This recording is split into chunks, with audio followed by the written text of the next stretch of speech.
Selamat berjumpa kembali di mata kuliah Teknik Tenaga Listrik. Pada kesempatan kali ini kita akan coba membahas tentang aliran listrik. Sebetulnya listrik itu seperti apa ya? Yang mengalir itu sebetulnya apa? Karena listrik ini tidak kelihatan, maka memang perlu kita jelaskan ya bagaimana dasar-dasar yang disebut sebagai aliran listrik. Apa sebetulnya yang mengalir di situ? Listrik di Indonesia tentunya kita mengetahui ya dari Sabang sampai Merauke banyak sekali pembangkit tenaga listrik, apakah itu pembangkit listrik tenaga uap, pembangkit listrik tenaga diesel, pembangkit listrik tenaga air, atau pembangkit listrik yang lainnya.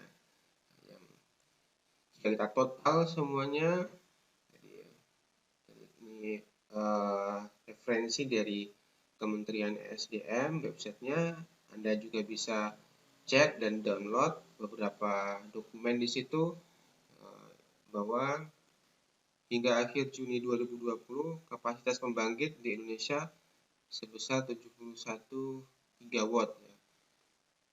Ini jumlah yang besar untuk mencukupi kebutuhan listrik Indonesia, dan tentunya terus ditingkatkan ya dari tahun ke tahun dan terus diperbaiki, terutama untuk sektor-sektor pembangkit listrik energi baru terbarukan, begitu ya. Itu terus ditingkatkan dari tahun ke tahun. Jika tadi kita berbicara secara global, secara kebutuhan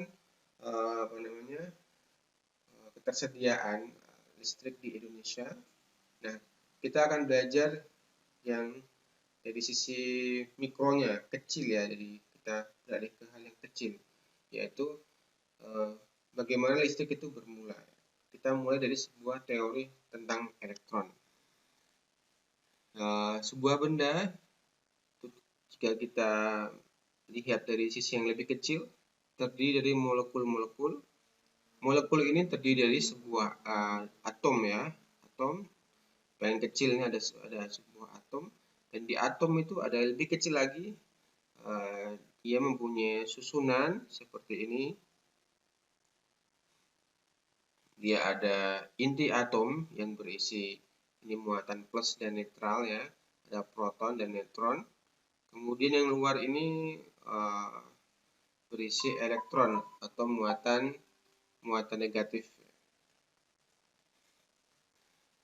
Nah, atom itu ada muatannya ya, ada muatan atom positif dan negatif. Jika suatu atom kehilangan sebuah elektron, maka atom tersebut kelebihan protonnya. Pada saat atom kedatangan sebuah elektron, maka atom tersebut kelebihan elektron. Nah, atom yang kelebihan elektron bermuatannya negatif. Kelebihan elektron, dia muatannya negatif. Jika kekurangan elektron, atomnya bermuatan listrik positif. Ini sebuah tabel, yaitu perbandingan ini ya, penyusun inti atom ya, atau atom ya. Ada proton, neutron, elektron. Untuk proton, elektron ini besarnya sama ya, 1,6 kali 10 pangkat 9. Tapi yang sebelah sini ada plus, dan di sini adalah minus ya. Min 1,6 kali 10 pangkat 9. Jadi negatif muatannya jika elektron. Kemudian ini hukum Coulomb. Ini seperti magnet ya. Muatan berbeda jenis dia akan tarik menarik, muatan sama dia akan tolak menolak, dan muatan sejenis dia akan tolak menolak juga ya. Minus minus. Elektron bergerak dari kelebihan elektron atau ion negatif yang kekurangan elektron positif ya. Jadi nanti kita akan belajar bagaimana sebetulnya mengalir listrik itu seperti apa ya, dari mana ke mana. Nanti kita akan pelajari. Nah, tentunya listrik itu mengalir, kita mengenali ya, ada konduktor, ada isolator. aliran listrik itu kalau bisa kita definisikan adalah muatan listrik yang mengalir melalui media konduktor dalam tiap satuan waktu.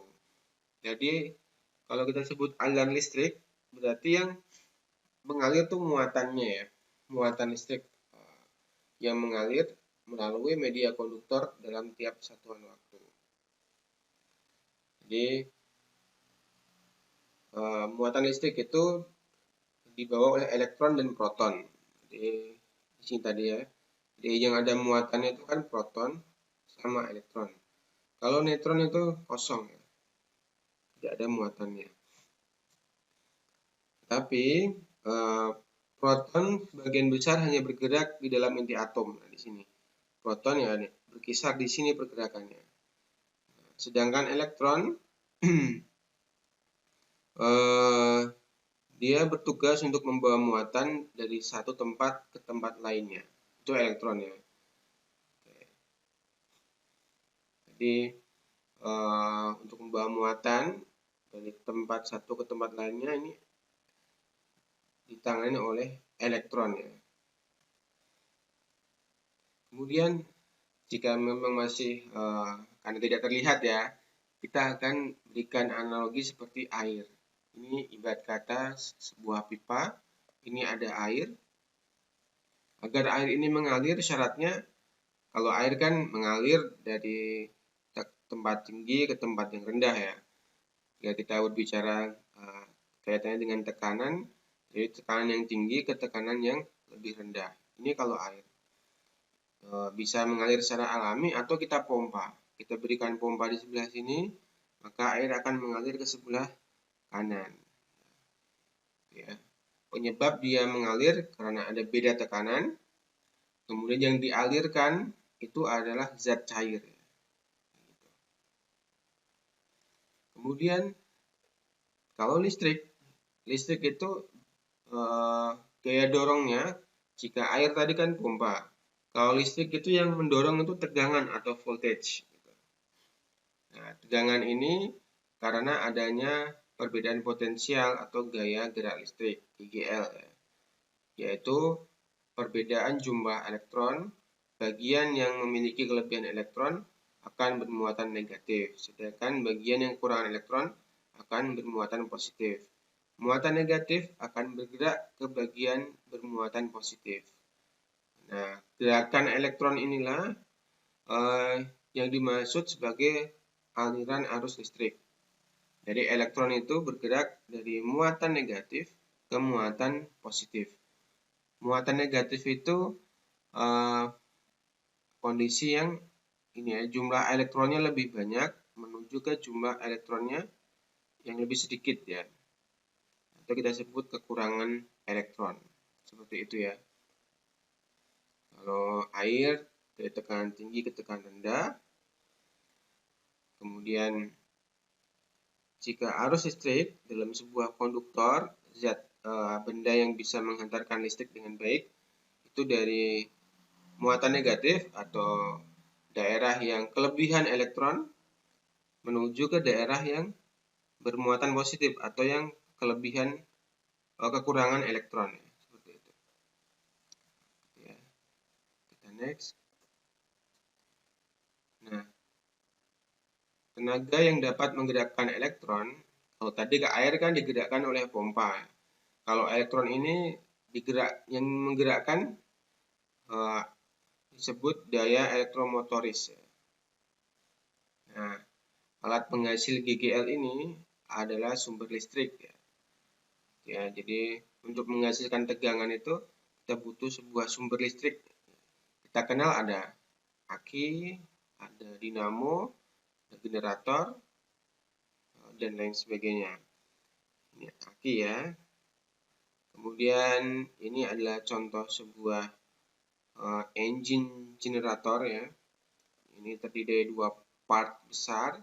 Kalau bisa kita bagi, coba kita bagi ya. Nah, oke ini kita bagi. Bagian yang sebelah kiri ini komponen engine. Nah, di sini saya lebih Kalau lebih gampangnya seperti diesel ya. Di sini ada mekanisme pembakaran ya, internal di sini. Di sini fokusnya untuk menghasilkan tenaga ya. Jadi energi kimia, bahan bakar kita ubah menjadi energi mekanik ya. Kemudian hasil dari kerja sistem pembakaran ya, ini dibuat untuk menggerakkan sebelah sini generatornya ya, untuk menghasilkan listrik.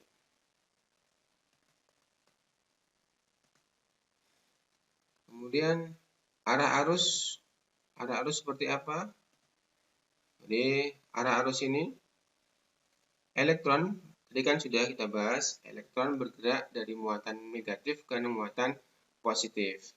Sekarang ini ya, mana? Ini elektron. Kita bisa lihat ini bagian elektron mengalir dari negatif ke positif ya.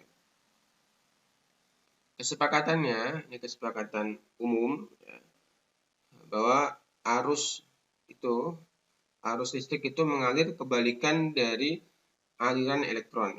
Jadi dia mengalir dari positif ke negatif. Oke. Nah, seperti itu ya. Jadi kebalikannya ya.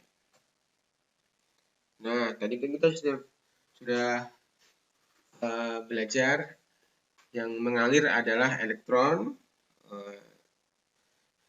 Itu ya, mengalir elektron. Kemudian alirannya listrik itu seperti apa arahnya. Kemudian kita akan beralih ke sedikit rumus ya, bahwa arus itu ini biar lebih lebih mudah untuk visualisasi. Misal ini ada elektron yang mengalir ya, dari B ke A, kemudian di tengah-tengahnya ada sebuah pintu, maka arus itu adalah banyaknya muatan elektron yang berpindah melalui pintu C selama 1 detik ya. Jadi arus listrik itu banyaknya muatan elektron yang berpindah melalui pintu C. Ya seperti ini ya, seperti kita masuk ke misalnya stasiun kereta api gitu. Ada pintu masuknya untuk ini ya, setelah kita serahkan tiket kita akan masuk. Nah, itu misal kita dihitung selama 1 menit ada berapa orang yang masuk ke pintu masuk gitu. Masuk setelah kita menyerahkan tiket itu ya, checking tiketnya. Nah, itu seperti ini, tapi ini elektron. Elektron yang sudah melewati pintu ini dalam satuan waktu tertentu, nah itu yang disebut sebagai arus listrik ya, atau kuat arus, satuannya ampere. Rumusnya adalah Q, jumlah muatan dibagi dengan waktu. Kemudian, nah sekarang kita lebih aplikatif. Contohnya banyak, cuma ini akan saya sampaikan yang melekat dengan kita. Kita tentunya familiar dengan kapasitas baterai ya, 4.000 mAh, mungkin 3.000 mAh, ada 5.000 mAh, 7.000 dan lain sebagainya. Tergantung spesifikasi baterainya ya. Baterai handphonenya ya. Nah, ini ada sebuah contoh aplikasi rumus ini ya. Q sama dengan I kali T tadi ya. Jumlah muatan sama dengan arus dikalikan waktu. Ini saya download salah satu aplikasi baterai yang dia bisa mendeteksi arus yang masuk ke dalam HP kita yang untuk proses ini ya, charging baterai. Kemudian dia juga bisa mengidentifikasi level baterai sekarang berapa. Kemudian bisa memprediksi berapa waktu baterai kita akan penuh ke 100%. Ini juga prediksi ke 80% itu berapa menit, seperti itu. Kita coba kalau kita hitung manual pakai rumus ini, nah itu hasilnya seperti apa.